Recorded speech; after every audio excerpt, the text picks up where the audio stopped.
আমরা বেশ কয়েকবার শুনেছি বলতে যে আওয়ামী লীগের রাজনীতিতে থাকা উচিত এবং তাদেরকে রাজনীতি করার সুযোগ দেওয়া উচিত, সেই কথাটি বলেছেন। বেশ কয়েক জায়গায় লেখালেখি হচ্ছে যে আবারও রাজনীতিতে সক্রিয় হয়ে ওঠার চেষ্টা করছে আওয়ামী লীগ। তো আপনার কাছে কি মনে হয় আসলে কি হওয়া উচিত এই ক্ষেত্রে? আওয়ামী লীগকে কি রাজনীতি করতে দেওয়া উচিত এখন? আচ্ছা, আমার প্রশ্ন হলো, বলেছেন উচিত কোন যুক্তিতে ঠিক এটা যদি আওয়ামী লীগের যে সকল সাংবাদিক আছে বা সচিবালয়ে সচিবরা আছে, চাকরি করে, অথবা মুচি আছে, কামার আছে, জেলে আছে, সব জায়গাতে তো আওয়ামী লীগের একটা স্টেক হোল্ডার বা অংশগ্রহণ ছিল এবং এখনো আছে। তো আমরা কি সামাজিক পুরা প্রক্রিয়া থেকে আমরা আওয়ামীপন্থী সাংবাদিকদের সাংবাদিকতা করতে দেব না, জেলেদের জেলে ব্যবসা করতে দেব না, সচিবদের সচিব থাকতে দেব না, এইরকম কি একটা রাষ্ট্র ব্যবস্থাপনা আদৌ হওয়া উচিত? মানে তাহলে তাদেরকে একটি তো হচ্ছে যে আওয়ামী মনোভাব সম্পন্ন যারা আওয়ামী লীগকে সমর্থন করে তাদের, আরেকটি হচ্ছে যে আওয়ামী লীগকে রাজনীতি করতে দেয়া। দুটোর মধ্যে আওয়ামী সাংবাদিক যারা বা আওয়ামীপন্থী সাংবাদিক আছেন তারা সাংবাদিকতা করতে পারবেন না? না, সেটা নিশ্চয়ই হওয়া উচিত। সেটা কি হওয়া উচিত? সেটা নিশ্চয়ই হওয়া উচিত। এটাই আমি বলছি, এটা হওয়া উচিত। আমার প্রশ্ন হচ্ছে পন্থীদের নিয়ে না। হ্যাঁ, কি প্রশ্ন তাহলে? আপনি মানে আওয়ামী লীগের রাজনীতিতে ফেরা নিয়ে আমার প্রশ্ন আপনার কাছে। আমি সবকিছু মিলেই বলতেছি। আমরা কি জামাতকে বিএনপির সঙ্গে তুলনা করবো এই মুহূর্তে, যে জামাত ভালো না বিএনপি ভালো? আমরা কি সেই তুলনা করবো, নাকি আমরা বলবো জামাত ভালো না আওয়ামী লীগ ভালো? আমরা কোন কম্পেয়ারটা এই মুহূর্তে করব? কোন কম্পেয়ারটা করা উচিত আসলে, যে জামাত বেশি খারাপ না আওয়ামী লীগ বেশি খারাপ? কোন কম্পেয়ার করা উচিত? ঐতিহাসিকভাবে, সময়ের প্রেক্ষিতে, ডিমান্ড অনুযায়ী বিএনপির সাথে কি জামাতের তুলনা করা উচিত? আমি জিজ্ঞাসা করছি। নিশ্চয়ই উচিত না। হ্যাঁ, আমি সেইভাবেই বলছি যে আওয়ামী লীগ বেশি খারাপ নাকি জামাত বেশি খারাপ। আচ্ছা, আমরা কি এই তুলনা করে তারপর তাদেরকে রাজনীতি করতে দেব, সেটা আপনি বলতে চাইছেন? না, আমি সেই তুলনা পরে। বিষয় হলো যে দেখেন, আজকে যে জায়গাতে আওয়ামী লীগ নিয়ে একটু মৃদু মৃদু সুরে কথা বলা হচ্ছে স্পেস দেওয়ার বিষয়ে, আজ থেকে 6 মাস আগে কিন্তু এরকম ছিল না। এইটুকু চিন্তা করাও কঠিন ছিল। বঙ্গবন্ধুকে বঙ্গবন্ধু বলা অনেক কঠিন ছিল। সরাসরি ফটফট করে বলে দিচ্ছিল শেখ মুজিব বলে দিচ্ছিল। সেই মানুষগুলোই ভাষা চেঞ্জ করে আবার বঙ্গবন্ধু বলছে। তো এই যে সময় যাচ্ছে আর সব মানুষের ক্ষমতায় থাকা অবস্থায়, শক্তিশালী থাকা অবস্থায় তাদের আচরণ কি, তারা প্রতিপক্ষের প্রতি কেমন আচরণ করে, এগুলো মনে হচ্ছে যে সব স্বাভাবিক হয়ে যাচ্ছে। সব স্বাভাবিক হচ্ছে। আচ্ছা, আপনি এক জায়গায় বলেছিলেন যে আওয়ামী লীগের অফিস কি খোলা উচিত না, আজীবন বন্ধ থাকবে, শুধু জামাত বিএনপি রাজনীতি করবে আর কেউ করবে না, এটা উচিত না, আস্তে আস্তে সব স্বাভাবিক করতে হবে।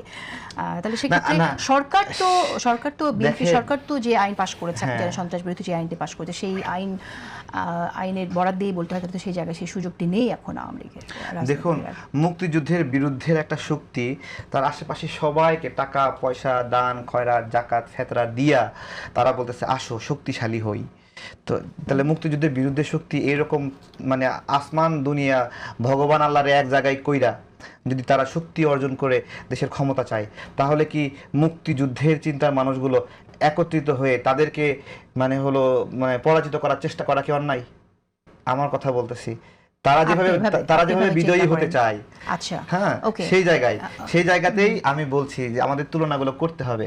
এই যে তারা তাদের বয়ানটা জুলাইয়ের পরে কি বয়ানটা দিছিল, যে রাজাকার পরিচয় সম্মানে, এখন যখন রাজাকার পরিচয় সম্মানে স্ট্যাবলিশ করে ফেলতেছে, যখন দেখতেছে মুক্তিযোদ্ধাদের অনেক অসম্মান করছে, টেনে হিসড়ে মাটিতে ফেলে দিচ্ছে, জুতার মালা পরাই দিচ্ছে, তখন আমাদেরকে বলতে বাধ্য হচ্ছে যে রাজাকার পরিচয় আসলেই রাজাকার, যেটা রাজাকাররাই ত্যাগ করতে চায়, এবং তার প্রমাণ পাচ্ছি তারা এখন শিশু মুক্তিযোদ্ধা হতে চায়।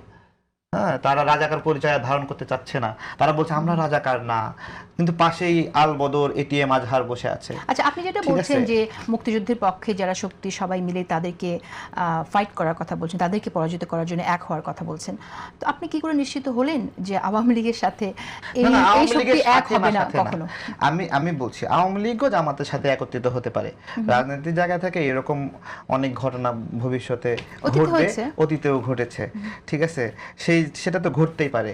কিন্তু আমরা কোন জায়গাটা দেখি যে একজন মুক্তিযোদ্ধাকে অসম্মান করা হচ্ছে, তারা বেকায়দায় আছে, পেরেশানিতে আছে, তাদের পরিচয় দিলে তারা হেনস্থার শিকার হচ্ছে, এই বিষয়গুলো আমরা দেখেন। আপনি মনে করছেন বিএনপি সরকার তাদেরকে প্রোটেক্ট করতে পারছে না? প্রোটেক্ট করতে পারেনি তো, বিএনপি তো ফজলুর সাহেবকে প্রোটেক্ট করতে পারেনি, তাকে শোকজ করেছে, এবং ফজলুর রহমান সাহেবকে হত্যা চেষ্টা করা হয়েছে, তার বাসায় সামনে মব করে এমন একটা এনভায়রনমেন্ট তৈরি করা হয়েছে। ওই সময় তো বিএনপি তাকে সেভাবে প্রোটেক্ট করেনি। তাকে শোকজ কেন করলো? কারণ তারা মবের কাছে ভীত হয়েছিল ভীত হয়েছিল, এই যে রাজাকার শাবকদের কাছে ভীত হয়েছিল, ভীত হয়ে তাকে তড়িঘড়ি করে না, তাকে মনে হয় নিয়ে সমস্যা, তাকে বিএনপি কিন্তু কনফিউজ ছিল যে মুক্তিযোদ্ধার চিন্তাটা মনে হয় অনেক দূর নামের চিন্তা, এখন মনে হয় এটা ধারণ করা যাবে না। তারা কনফিউজ ছিল, তারা এটা বলেনি। কিন্তু তারা যখন দেখছে যে রাজাকারদের মানে ফেস করতে হলে তাদের একমাত্র পাথেই হলো মানে প্রতিষেধক হলো মুক্তিযোদ্ধার চিন্তা ধারণা, এই বিষয়গুলো, এটা আসলে কেনা বেচার বিষয় না, এটা হলো আত্মিক শক্তি। যেই আত্মিক শক্তি দিয়ে তারা দৃঢ়ভাবে এই দেশদ্রোহী, স্বাধীনতা বিরোধী, দেশকে চায়নি এরকম একটা গোষ্ঠীকে প্রতিহত করতে পারে। এটা কোনো চেতনা কেনা বেচার বিষয় না।